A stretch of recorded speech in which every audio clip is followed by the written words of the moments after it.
Hey guys, and welcome back. So with the LPIC 2 examination, naturally it follows we do have to have access to some type of Linux based system. In my case, I actually have a Windows machine, but the way I can access a Linux machine is that I just happen to use some type of virtualization software such as VMware, or in my case right here, VirtualBox. So within my own VirtualBox, I have a whole ton of different Linux distributions. In this case right now, I happen to be using Xubuntu. Now, if you were following along from the LPIC 1 examination, I actually went through how we could install things like VMware and VirtualBox and how we could install with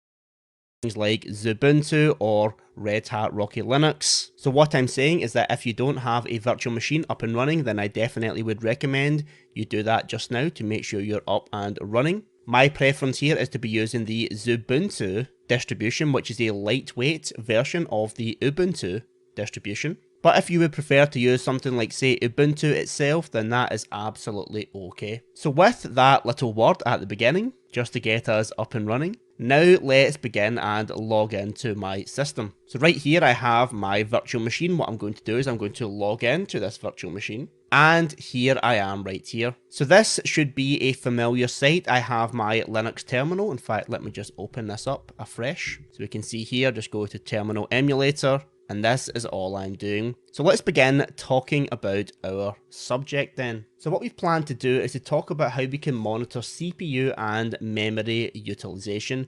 Now, why would that be important? Well, think about it. What would be the #1 complaint that your users would happen to mention when looking for help with their computers? Pretty much, and I feel fairly safe in saying this, is that people are probably going to be complaining that for whatever reason, their computer, their system, their network happens to be slow. And nobody likes a slow, sluggish system. It just really brings down productivity.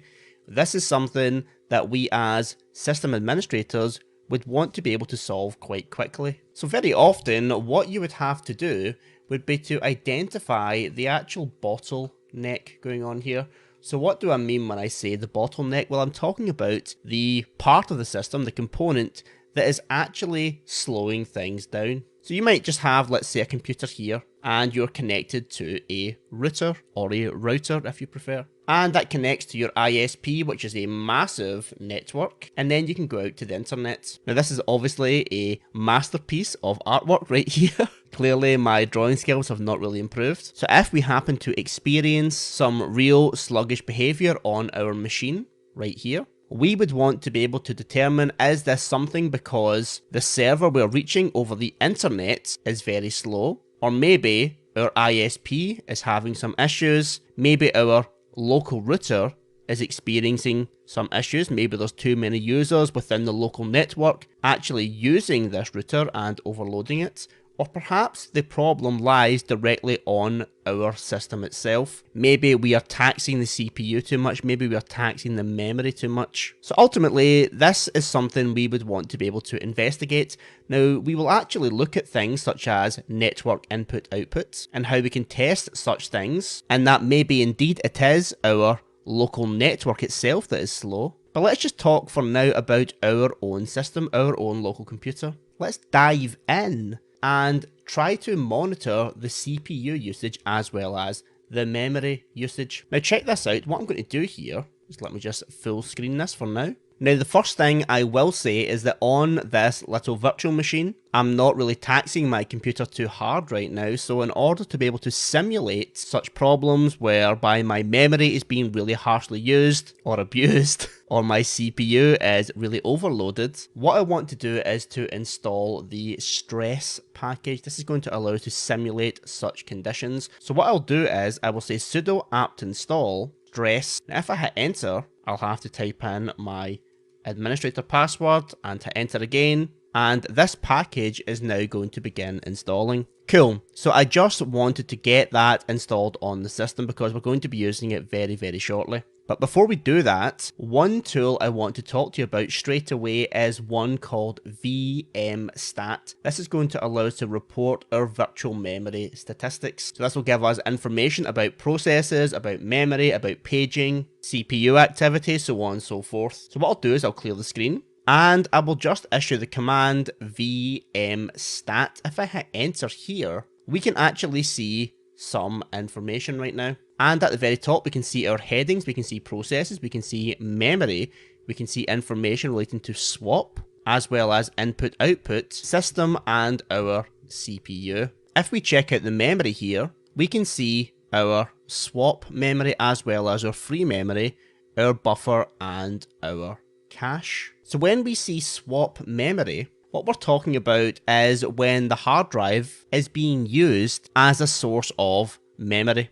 Now this is a concept we did talk about in the LPIC 1 examination, but if you don't remember, what happens when we use so much memory, i.e. we have so much demands on our RAM, that our RAM is fully exerted. What the system could do in that case, it could just crash if you try to open another program because there is no more memory left. But really that is not a good solution. Instead of crashing, what we can do is use this swap memory. So this is going to allow us to temporarily dump that information which would ordinarily be held in RAM and use the hard drive instead. Now really this is not a good sign for your system if you happen to be seeing your swap memory being used. This tends to mean that your system is being taxed quite heavily when it comes to memory, i.e. there are some conditions whereby you're actually using more memory than you do have available on your system. This is something to watch out for. But we can also see information relating to our free memory as well as memory cache. Now another command we could use to get similar output is the free command. So what I'll do is I'll say free, and again we're seeing similar information. We can see our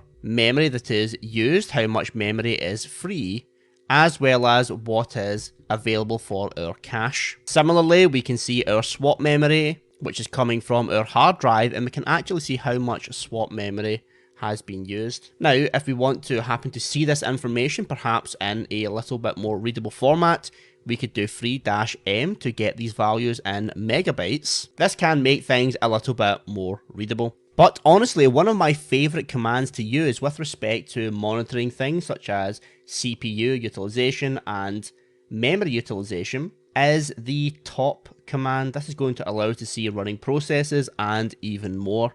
So what I'll do is I'll just clear my screen and just use the command top. So check this out, we actually get a lot of cool information right here. We can see the number of tasks we have, 176, 2 are running. That is now changed to 1 on the fly. We have 175 sleeping and so on. Other things we can see though are these statistics right here. Check this out right there. We can see our CPU percentage that is being used as well as the percentage of memory that is actually being used. And we can actually correlate that with a particular process. So the process ID on the left, we can actually correlate that to the CPU usage or the memory usage. And what I can actually do here is use the greater than sign, which is going to allow me to sort by the memory that is being used. You see that? The very top, we see the process with the most memory, or rather that is demanding the most memory, should I say, which happens to be Update Manager. And then we have Xorg, and then XF Desktop, and if I press the less than symbol, that's going to flip once again. So we're actually going to see it by CPU utilization, the top being the process using the most CPU. So the top command really is very useful in the respect that it allows you to drill in and see the processes themselves that happen to be swallowing your CPU and swallowing your memory if they happen to be getting taxed really quite heavily. So check this out right now. I have the top command running.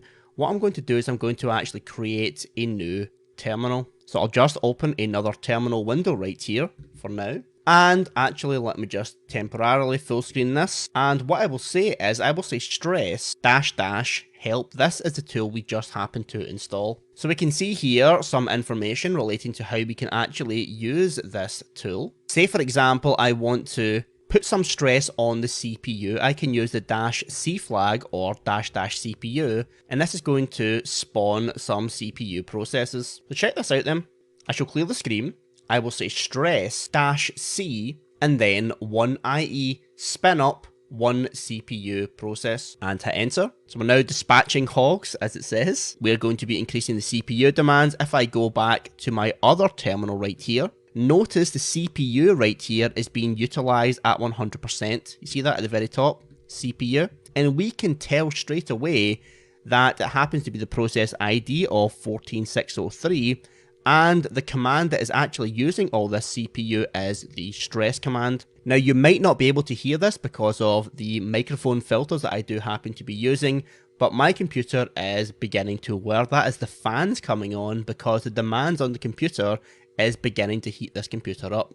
So right now what I'll do is I'll go back to my other terminal, press Ctrl C to stop the stress command, and if I go back to top, notice we are no longer utilizing 100% of the CPU. Now, if I wanted to simulate stressing some of the memory, what I could do is I could go back here, and again, if we look at the man page, or rather not even the man page, just go back to the help page rather, we can use the -M flag, which will allow us to tax our memory. So let's try this then. So I'll say clear, and I'll say stress -M, let's just give it a value of maybe say 4. So we're running 4 VM. If I go back to the top output, right now we are seeing what is consuming the most CPU at the very top, which is this process right here. But we can again press the greater than sign, so that would be the right arrow in my case. Now we are actually seeing what is causing or consuming the most memory at the top. So in this case it is this process for now, consuming 9.9%, and it's just changed to 7.5. This is obviously very fluid output and always changing in real time, but nevertheless you're always going to see, at least in this view, what is consuming the most memory in real time. In this case right now we can see it is the stress command. So I'll go back here, I'll press Ctrl C, clear the screen, and in fact let me just close this terminal. So as we can see here, we do have different tools available to us that we can use to interrogate our CPU usage, our memory usage, things like the free command, the VM stat command, as well as my favourite, the top command. And it's using these types of tools that is going to allow you as a Linux administrator to be able to diagnose when you have a CPU problem or a memory problem. And as you can see here, particularly from the top command, you can actually identify the process that is actually causing that problem or contributing to that problem, and you can take the appropriate action needed to begin to stabilize your system. So that is us for our little introduction into monitoring CPU and memory. The next thing I want to talk to you about is monitoring disk input and output. And well, that is what we're going to be talking about in the very next nuggets. I hope this has been informative for you, and I'd like to thank you for viewing.